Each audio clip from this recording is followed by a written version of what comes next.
The biggest developing story today is coming from London.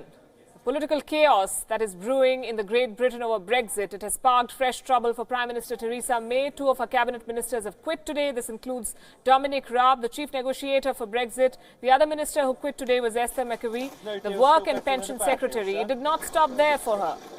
2 junior ministers also quit, taking the total number of resignations today to 4. Listen in to Brexit Secretary, the man who was responsible for negotiating a deal for Britain. This is what he had to say about his sudden resignation. Fighting for a good Brexit deal, but the terms proposed to the Cabinet yesterday, I think, had 2 major and fatal flaws. The first is that the terms being offered by the EU threaten the integrity of the United Kingdom, and the second is that they would lead to an indefinite, if not permanent, situation where we're locked into a regime with no say over the rules and the laws being applied, with no exit mechanism. And I think that would be damaging for the economy, but devastating for public trust in our democracy. Later, the action shifted to Parliament, where the Prime Minister faced tough questions over the draft Brexit deal that was finalised earlier this week. Speaking in the House of Commons, Theresa May defended the deal.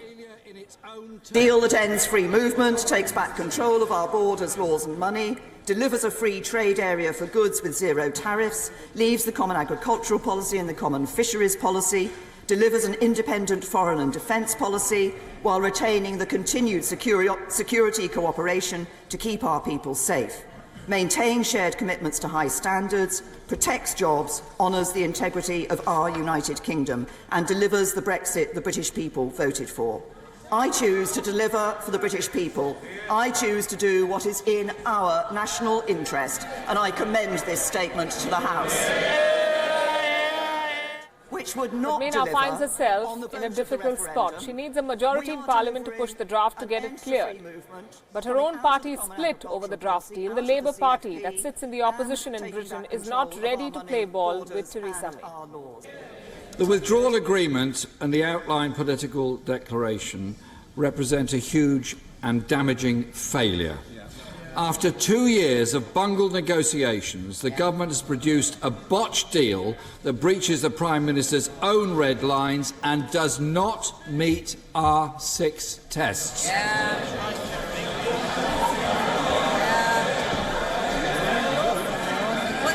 The government, Mr. Speaker, is in chaos. Their deal risks leaving the country in an indefinite halfway house without a real say. When even the last Brexit secretary, who theoretically at least negotiated the deal, says, "I cannot support the proposed deal," what faith does that give anyone else in this place or in this country? Even before the Brexit deal is put to a vote, the ruling Conservative Party could witness a leadership battle. Henry Smith, a Conservative MP, has submitted a letter to the parliamentary group of his party requesting a vote for no confidence in Prime Minister Theresa May. Joining us, Mandy Clark, WION's bureau chief in London, also Drew Lickerman, foreign policy specialist at the University of St Andrews in Scotland. Good evening to both of you. Mandy, to you first. Will Theresa May survive this? Mandy Clark, how much trouble is the Prime Minister of Britain in right now? Will she survive this? The Theresa May has never been in a more difficult situation at the moment.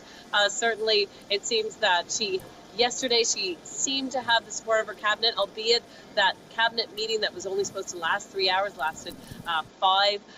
But after a number of high-profile resignations and a number of smaller ones, and then the threat by Jacob Rees-Mogg of this no confidence vote, she's certainly under an enormous amount of pressure. Now, she says she will fight back from a no confidence vote, and she's determined to get this passed. But this will be the greatest test of her premiership so far. It will be very difficult for her, since the DUP, who is that minority party that is supporting her government, says they don't like the deal, and to get it through Parliament will be quite tricky. So she has an incredible test ahead of her, and it seems like her whole party is rebelling against her at the minute. Drew, do you believe the focus has shifted more than pushing the deal? Now she'll be focusing on saving her job. Right. Yeah. I mean, I think right now it's about, she's fighting. She's fighting to keep her spot as Prime Minister, and she's fighting to push the deal through, which I can't see both happening. I think really right now it's about a 50-50% chance she can even survive this vote of no confidence. getting the actual deal through Parliament. I don't see how there's a way to get the deal through Parliament at all right now. It won't have DUP support. A huge chunk of the Tories won't support it. Virtually all of Labour won't support it. So I don't really see any way through. Even if she does survive this vote of no confidence, I don't see how she'll be able to get her deal through. And if she doesn't get her deal through, then I can't see her finishing out her the tenure as Prime Minister without an early election if her deal fails in Parliament. Mandy, it's understandable if the opposition doesn't stand by you, but what is it in the draft deal that has upset Theresa May's own party and her colleagues so much? She's got very, very few options at the minute.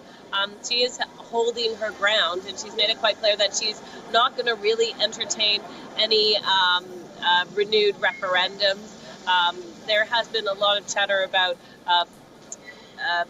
Tory MPs kind of posturing and positioning themselves for leadership, but really it's the last thing the Tory party needs, nor the country at the minute. Really, if this deal doesn't go through, then that has to be shelved. Something has to get passed for Brexit to happen, rather than crashing out at the end of March. Of course, there could be another vote, but she has completely dismissed that at the minute. But even her own leadership looks tenuous, so it's very hard to see the way forward at the minute, with a lot of Westminster politicians smelling blood and looking for their own position.